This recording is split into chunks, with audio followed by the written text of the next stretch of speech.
আমাদের দেহের বেশ কিছু হরমোনের মাঝে ইনসুলিন নামক একটি হরমোন রয়েছে, যা বেঁচে থাকার জন্য অপরিহার্য একটি হরমোন।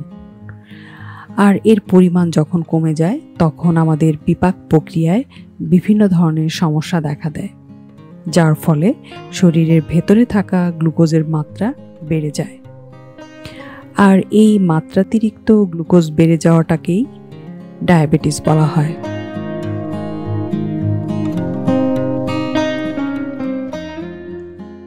ডায়াবেটিস 4 ধরনের হয়ে থাকে, যেমন টাইপ 1 ডায়াবেটিস। এক্ষেত্রে শরীরে ইনসুলিনের মাত্রা একেবারেই কমে যায়, আর তাই বাইরে থেকে অর্থাৎ আলাদাভাবে শরীরে ইনসুলিন গ্রহণ করতে হয়। Type 2 diabetes.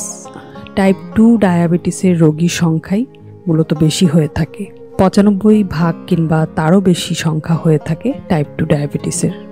এক্ষেত্রে শরীরে ইনসুলিন থাকে কিন্তু অনেক কম মাত্রায় থাকে।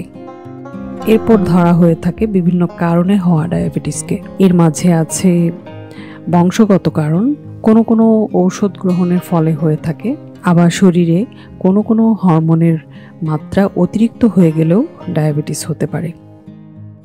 চতুর্থ ধরনটি হচ্ছে গর্ভকালীন ডায়াবেটিস, যা প্রসবের পর সাধারণত ঠিক হয়ে যায়, তবে পরবর্তীতে এই শিশুদের ডায়াবেটিস হওয়ার সম্ভাবনা অনেক বেশি থাকে।